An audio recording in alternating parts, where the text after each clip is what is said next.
bringing you the best in New York Giants sports talk and entertainment. Oh, we got a lot to talk about today. There's just news galore. Besides the damn rain. I'm tired of the rain, man. Rain. Then we got this storm potentially. We're going to the tail end of the storm. We live in Pennsylvania, but when you have arthritis in your knees because you've had multiple knee surgeries, rain is not your friend when you get older. But let's get into the New York Giants news. Let's start with some interesting news. The Giants had their 4 players protected on the practice squad announced, and when 3 of them were, interesting, but one was really interesting. And Chad Slade, the guard, the 4-year starter, of course, from Auburn, 6'5", 315 pounds. He's played in 5 games and started 3. He is one of the 4 protected players. And if some people who may not know, you are allowed to protect 4 players on the practice squad. I think the deadline for that's like Tuesday at noon.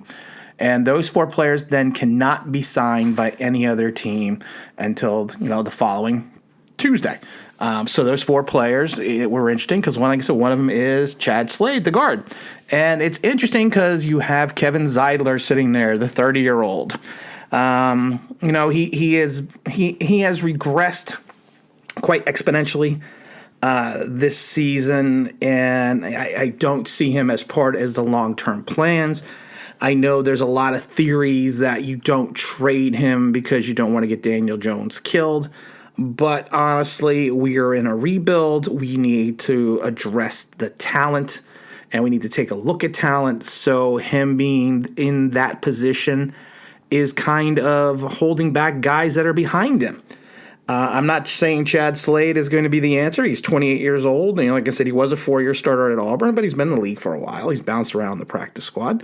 But it is interesting that, like I said, that he is one of the 4 protected. Take that for what it's worth. Take that for what you want to, how you want to take that.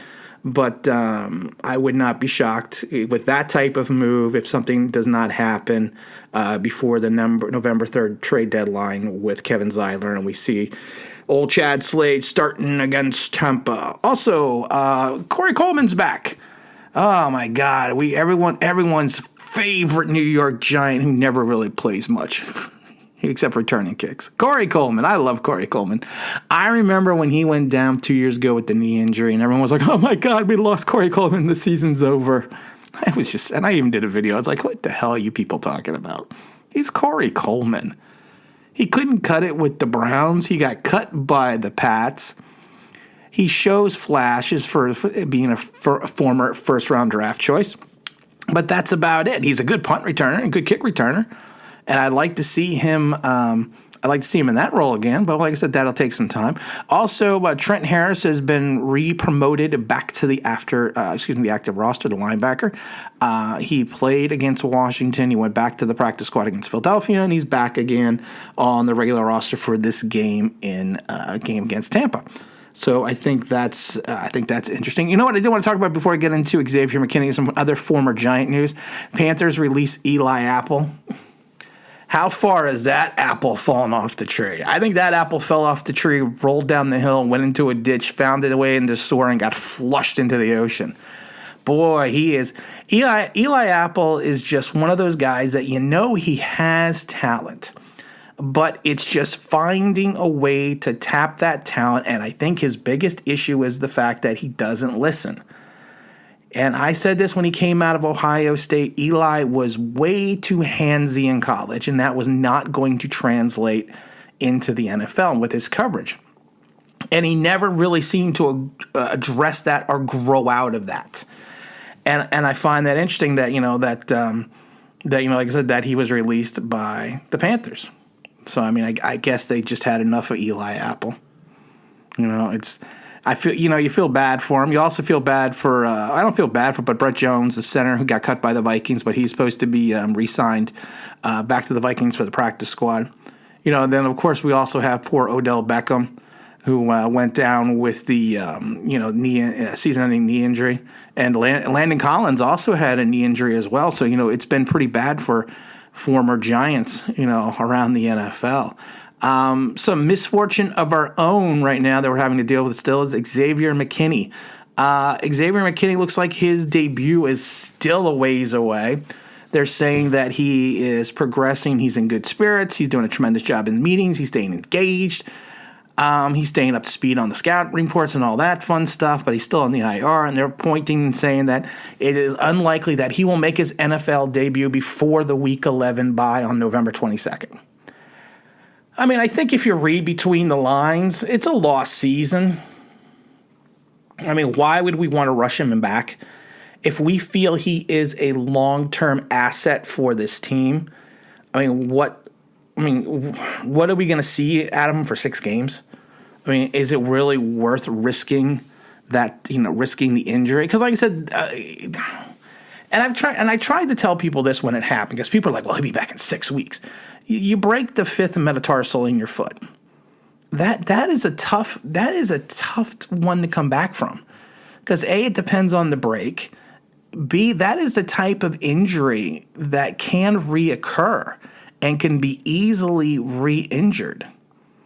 So it's something that you can't, I've seen basketball players go down, and I know it's a different sport because basketball, you're more constant motion. But we've seen basketball players break that bone and then re-break it, 6 weeks after they come back. Sometimes it's bad luck. Sometimes it's just the way of the draw.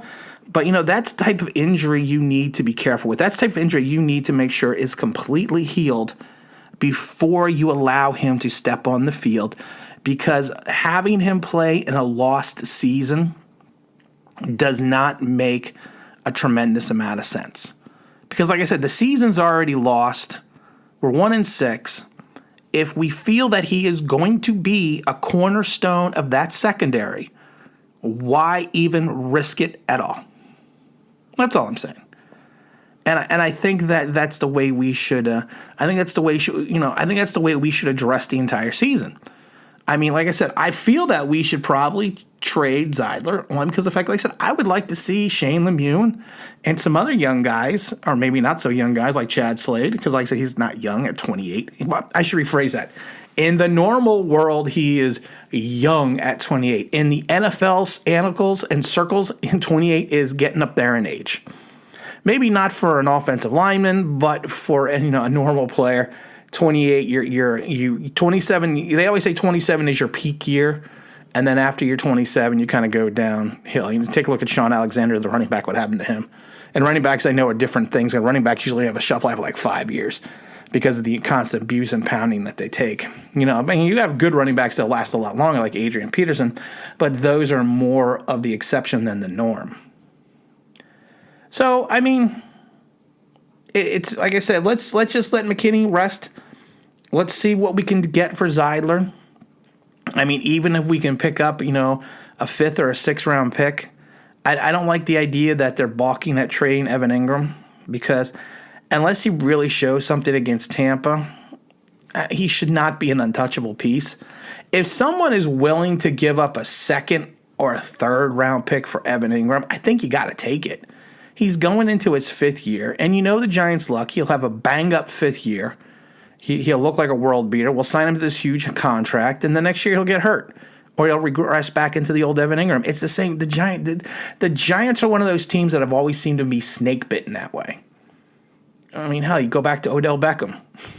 Now, a lot of that was Dave Gettleman's fault, but Odell Beckham signs the big contract, and then we ship him out. So,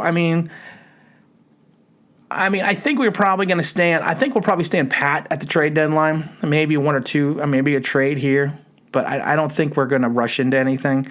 I have this sneaking suspicion that Gettleman is safe for another year, but that's going to be a different video, and we'll talk about why I don't think Gettleman's going anywhere. Because, like I said, if you got to dump Gettleman, you got to look at Joe Judge then. Because, like I said, you try to go out and get a seasoned general manager to come in here, someone who has some talent, they're going to want to bring in their own guys. And like I said, who's going to want to take over the New York Football Giants if they're not allowed to pick their own head coach, if they are told what head coach they have to have? Because the head coach is going to be contingent upon your success. It needs to be a guy that you can work with, so they got to find a guy that's going to be able to work with Joe Judge. So why not just keep Gettleman? But that's another story. And again, this is Tim with Online Big Blue, bringing you the best of New York Giants sports talk and entertainment. And as always, if you could like, if you could subscribe, if you ring that bell, I think you know what it means. That'd be awesome.